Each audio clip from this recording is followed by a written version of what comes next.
Hey, what's up, guys? In my channel, I like to be personable with responses and feedback I get, whether criticism, which I welcome, as well as compliments. And I got both of those from this guy here, Andrew Pokornik. And thank you for that. So he commented on a short I had today.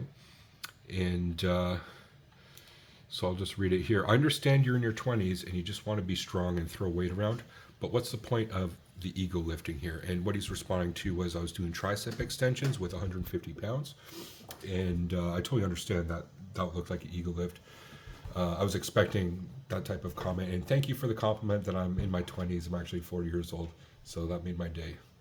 Then I responded that essentially what I was doing was I don't normally lift like this. Normally, on tricep extensions and just exercises in general, I hold the stretch position of whatever it is. So a tricep would be like this, and then I do a forceful extension, and then on the eccentric go down about 3 seconds, and then hold for a second on the pause. And sometimes I do a partial and then extend, partial, extend, just to make sure that on that stretch position, that's where a lot of the muscle engagement happens. And I know it's because exercise science is part of my background as a massage therapist, is very much understanding of human anatomy and things. But he's totally right. I was ego lifting, but the reason why I was doing it with bad form is it's good to push like higher weight with bad form sometimes. And it wasn't just about like strength training. Strength training is like low reps. I was still doing 10 reps of 150 pounds, but I was just like not worried so much about form. And I actually encourage that sometimes to do that. Change it up sometimes. Sometimes I'll do more volume. I'll do more drop sets, and I'll do work on just perfect form. And other times I'll do even singles. Now, singles is something that I don't normally see something. I'm kind of going off topic here, but just do one hard rep and then drop the weight. Do one rep, and if it's too easy, increase the weight. So like you're getting a bit of a pause in between. Try that one. It's not one that I see normally people do. Normally the singles are more for compound movements, but as well, isolation movements are also very great. So I checked out his channel, and there's one video I want to comment on, which is that I thought was really great actually, how to be the best version of yourself in 2024. So he has a few points, and it is actually a very great way to for self-improvement. And I think it's great for somebody at his age. First of all, also I saw he's getting his G1 and he's wearing a Lake Huron shirt, so he's from Ontario, I'm assuming, which I am as well. I'm from Niagara Falls. So fellow Canadian, but his first point is identifying a crutch and making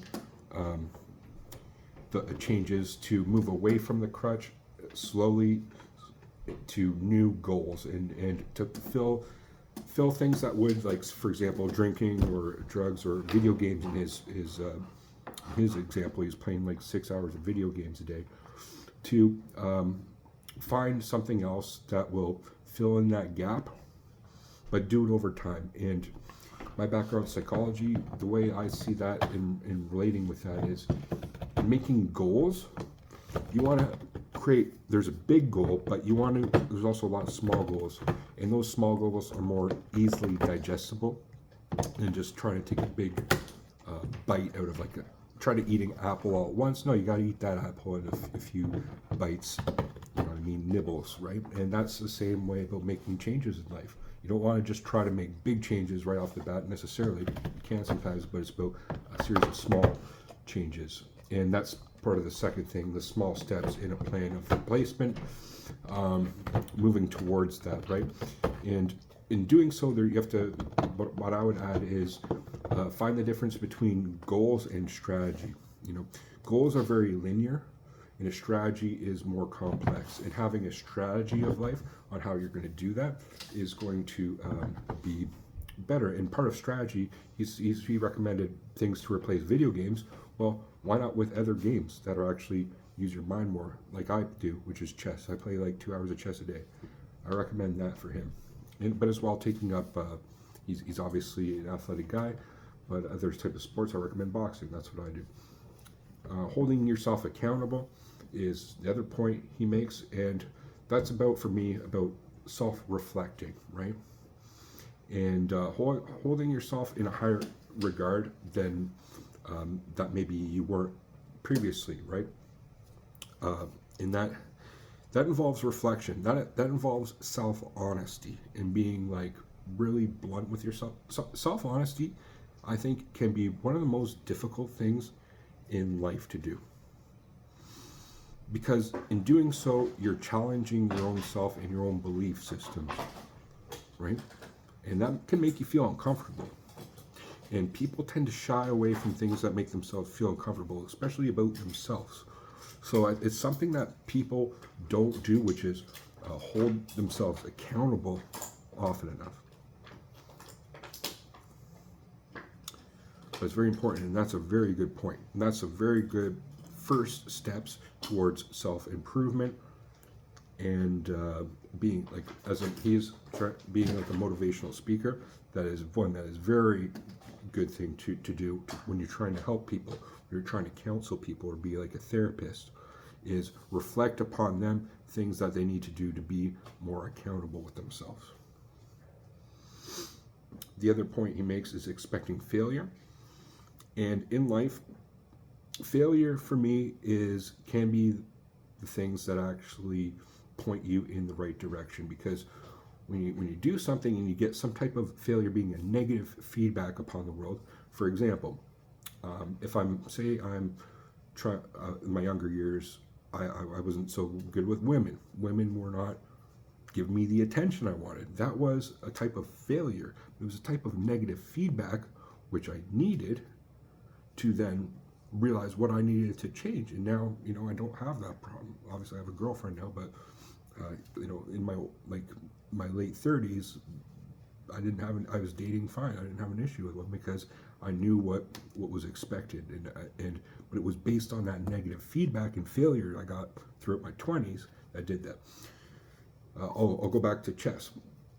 When losing chess games, I like it better than winning sometimes. Not all the time, but sometimes.